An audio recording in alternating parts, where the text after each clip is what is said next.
ఇలా నేను అడుగుతా ఉన్నా, ఇలా ప్రతి పోలీస్ ఆఫీసర్ని గుండె మీద చేయి చేసుకొని మీరు ఆలోచించమని చెప్తా ఉన్నాను. తెలంగాణ రాష్ట్రం రాకంటే ముందు మీ జీతాలు ఎంత? ఇలా తెలంగాణ రాష్ట్రం వచ్చిన తర్వాత కేసీఆర్ గారు పెంచి మీకు జీతాలు ఇచ్చింది ఎంత? మీ గుండె మీద చేసుకొని ఒక్కసారి ప్రతి ఆఫీసర్ ఆలోచన చేయాలని విజ్ఞప్తి చేస్తూ ఉన్నాను. ఇలా 10 సంవత్సరాలు తెలుగుదేశం గవర్నమెంట్ ఉండే, 10 సంవత్సరాలు కాంగ్రెస్ గవర్నమెంట్ ఉండే, ఇదే పోలీస్ వాళ్ళకి ఏ ఒక్క నాడన్న జీతాలు పెంచిందా? మిమ్మల్ని అదే కటారా జీబులో తిప్పింది ఇదే కాంగ్రెస్ తెలుగుదేశం వాళ్ళు కాదా? కానీ ఇదే కేసీఆర్ గారు వచ్చిన తర్వాత మీకు అద్భుతమైన పోలీసింగ్ చేయాలని మీకు ఇన్నోవాలు కొనిచ్చింది, మీకు ఫార్చునర్లు కొనిచ్చింది కేసీఆర్ గారు కాదా? అద్భుతమైన టెక్నాలజీ బిల్డ్ చేసింది కేసీఆర్ గారు కాదా? లక్షలాది కెమెరాలు పెట్టించి మీకు అద్భుతంగా పోలీసింగ్ చేయమని చెప్పింది కేసీఆర్ గారు కాదా? ఇలా మీకు అద్భుతమైన పోలీస్ స్టేషన్లు కట్టించింది కేసీఆర్ గారు కాదా? ఇలా భారతదేశంలో ఎక్కడ లేని విధంగా ఇలా కమాండ్ కంట్రోల్ రూమ్ ఇలా దాదాపు 600 కోట్ల రూపాయలతోని కట్టించింది కేసీఆర్ గారు కాదా? ఆలోచన చేయండి పోలీస్ మిత్రులారా. ఇలా మీకు చేసింది కేసీఆర్ గారా? అవునా కాదా? నిజంగా ఒక రాత్రి మీ గుండె మీద చేసుకొని ఇది కౌశిక్ రెడ్డి చెప్పింది నిజమా కాదా, కేసీఆర్ మనని ఇంత అద్భుతంగా చూసుకోలేదా అనేది మీ గుండె మీద చేసుకొని మీరు ఆలోచన చేయండి. ఇలా నేను అడుగుతా ఉన్నా, ఇలా మా హోంగార్డ్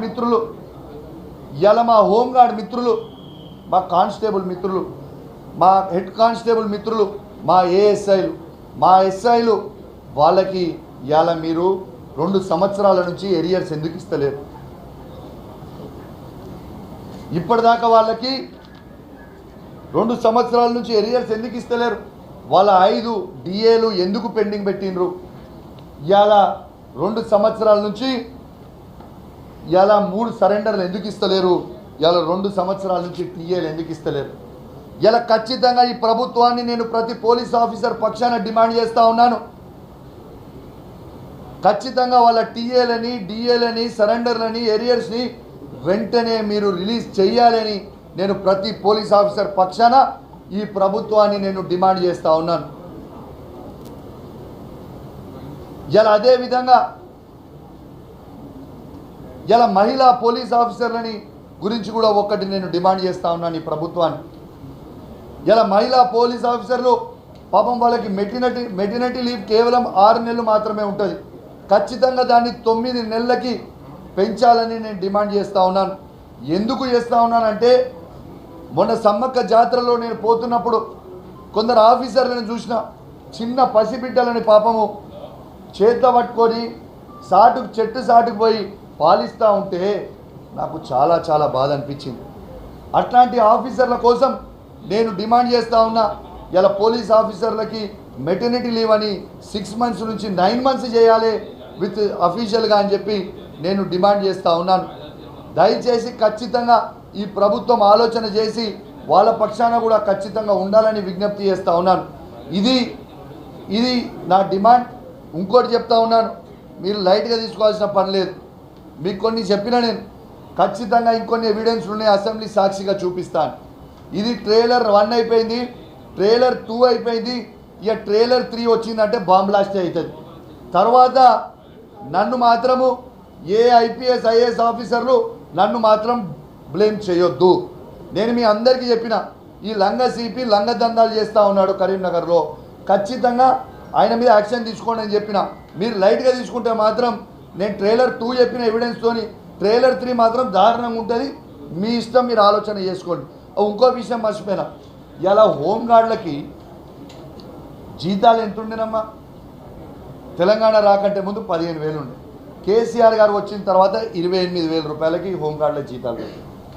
అట్లాంటి హోంగార్డుల దగ్గర కూడా ఈ కరీంనగర్ సిపి గారు 337 మంది హోంగార్డుల దగ్గర ట్రాన్స్ఫర్లు పెట్టి కరీంనగర్ నుంచి వాళ్ళని బ్లాక్మెయిల్ చేసి సిరిసిల్లాకి జగిత్యాలు పంపించి, సిరిసిల్లాల జగిత్యాలు ఉన్న హోంగార్డుల దగ్గర 186 మంది దగ్గర ఒక్కొక్కరి దగ్గర ₹1,00,000 వసూలు చేసి 1,86,00,000 రూపాయలు వసూలు చేసుకొని జల్సాలు చేస్తూ ఉన్నాడు ఇదే సిపి.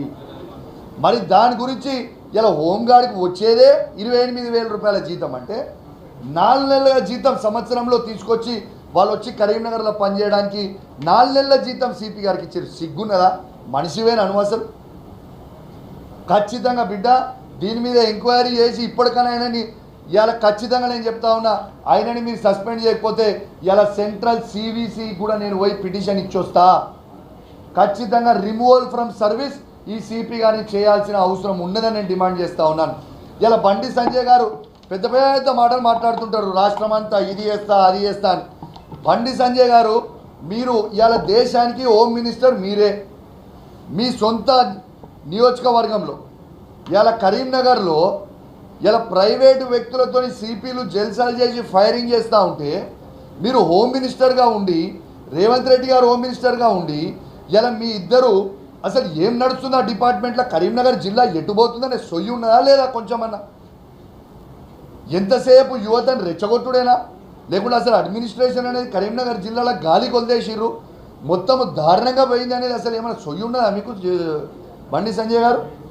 ఖచ్చితంగా బండి సంజయ్ గారిని కూడా నేను డిమాండ్ చేస్తా ఉన్నా, నీకు చిత్తశుద్ధి ఉంటే దాని మీద మీరే హోమ్ మినిస్టర్, నీ సొంత పార్లమెంట్లో ఏం జరిగింది అనేది పోలీస్ డిపార్ట్మెంట్లో నీ డిపార్ట్మెంట్లో నేను చెప్పిన, నీకు దమ్ముంటే సిబిఐ ఎంక్వైరీ అయ్యి ఆయనని ఫస్ట్ ఇమీడియట్గా వెంటనే సస్పెండ్ చెప్పి నీకు దమ్ముంటే చెయ్యి, ఉట్టిగా గాలి ముచ్చట్లు మాటలు మాట్లాడకు అని చెప్పి బండి సంజయ్ గారు కూడా నేను డిమాండ్ చేస్తూ ఉన్నాను. ఇలా ఖచ్చితంగా రేవంత్ రెడ్డి గారు మీరు ఇప్పుడు కూడా యాక్షన్ తీసుకోకపోతే మాత్రం నాకు పోయేది ఏం లేదు, నష్టపోయేది మీరే, మీ ప్రభుత్వానికే డ్యామేజు. గుర్తుపెట్టుకోండి రేవంత్ రెడ్డి గారు. రేవంత్ రెడ్డి గారు ఏమనుకుంటున్నాడు? కౌశిక్ రెడ్డి గారు ఇప్పుడు ఎత్తి చూపించిండు, ఈ సిపి మీద అలిగేషన్ తీసుకుంటే కౌశిక్ రెడ్డి క్రెడిట్ పోతుందని. కానీ ఇట్లెందుకు ఆలోచిస్తలేరు రేవంత్ రెడ్డి గారు మీరు? ఇలా కౌశిక్ రెడ్డి ప్రతిపక్ష నాయకుడు, రోజు నన్ను నిల్చొని తిట్టే నాయకుడు నిజాలు చూపిస్తే కూడా నేను యాక్షన్ తీసుకున్నా అని ఎందుకు ఈ విధంగా ఆలోచన చేస్తలేరు? రేపు ఇది చెప్పుకోవచ్చు కదా మీరే, యాక్షన్ తీసుకున్నాం నిజాలు చెప్తే అని. అది కూడా సొయ్యలేదు మీకు. ఎంతసేపు ఎక్కడి నుంచి ఎన్ని డబ్బులు సంపాదించాలి? ఇదే సిపి మరి కరీంనగర్ జిల్లా నుంచి నాకు డౌట్ వస్తూ ఉంది, రేవంత్ రెడ్డి గారికి మూటలు పంపుతా ఉన్నాడా అనే డౌట్ కూడా నాకు వస్తూ ఉందని చెప్పి సందర్భంగా తెలియజేస్తూ ఉన్నాను. మళ్ళీ ఇంకొకటి డ్రగ్స్ ఇష్యూ కూడా నేను అయిన దానికి అనేక వార్తలు, గలీజ్ వార్తలు, సిగ్గుదప్పిన వార్తలు కాంగ్రెస్ వాళ్ళు సోషల్ మీడియాలో మా వర్కింగ్ ప్రెసిడెంట్ కేటీఆర్ గారి మీద వేస్తూ ఉన్నారు. నేను సవాల్ విసురుతా ఉన్నా, మహేష్ కుమార్ గౌడ్ గారు ఈ అసెంబ్లీ సాక్షిగా సవాల్ విసురుతా ఉన్నా, నీకు దమ్ముంటే ధైర్యం ఉంటే స్టేట్మెంట్ ఇచ్చి పార్పోడు కాదు బిడ్డ. ఇవాళ ఉన్న 119 మంది ఎమ్మెల్యేలు, ఇవాళ ఎమ్మెల్సీలు, ఎంపీలు అందరిని పిలవండి. అసెంబ్లీ సెషన్లు అవుతుంది కదా, లోపల పిలిచి డాక్టర్లు పెట్టి టెస్ట్ చేపిద్దాం, అది కూడా టాప్ డాక్టర్ని పెట్టిద్దాం. ఇవాళ మన టాప్ పద్మశ్రీ అవార్డు విన్నర్ అయిన డాక్టర్ నాగేశ్వర్ రెడ్డి గారి నాయకత్వంలో ఇలా మీరు ఎవరిని పెడతారో పెట్టి టెస్ట్ చేపియాలి. ఇలా కాంగ్రెస్ పార్టీలో ఎంతమంది డ్రగ్స్ తీసుకుంటుర్రు, ఈ ఉన్న దాంట్లో ఎంతమంది డ్రగ్స్ తీసుకుంటుర్రో అవన్నీ కూడా బయటికి వెళ్తాయి, ఖచ్చితంగా వెళ్తాయి. పెట్టాలి బిడ్డ. ఇప్పుడు నువ్వు స్టేట్మెంట్ ఇచ్చుడు కాదు, పెట్టకపోతే మంచిగా ఉండదని చెప్పి కూడా హెచ్చరిస్తూ ఉన్నాను. దీంతో పాటు ఇంకో టెస్ట్ కూడా పెట్టుర్రి, ఎవరు ఎంత మందు తాగిరు అనేది కూడా టెస్ట్ పెట్టుర్రి. ఆ మందు కూడా తాగింది టెస్ట్ పెడితే ఏ మంత్రి మందు తాగొస్తుండు, ఏ మంత్రి రాత్రి ఎక్కువ తాగి పొద్దున ఏం మాట్లాడుతుండు, సొల్లుకుంటూ వస్తుండు కూడా అవి కూడా అన్నీ బయటకు వస్తాయి కదా. ఎవరు అన్ని టెస్టులు పెట్టాలి. ఇప్పుడు ఖచ్చితంగా నువ్వు సవాల్ విసిరినావు, మీ సవాల్ని మేము స్వీకరిస్తూ ఉన్నాం, బరాబర్ పెట్టాలి. మా కేటీఆర్ గారు ఇస్తారు, హరీష్ రావు గారు ఇస్తారు, కౌశిక్ రెడ్డి ఇస్తారు, మా ఎమ్మెల్యేలు అందరు ఇస్తారు. నీకు ఎవరు కావాలంటే వాళ్ళు ఇస్తాం, మేము గ్యారెంటీ చేయడానికి సిద్ధంగా ఉన్నాం. ఇలా దొరికింది కదా అని ఎవరు పడితే వాళ్ళ మీద బురదేయడం అనేది ఎవరు ఊరుకునేటోళ్ళు లేడు.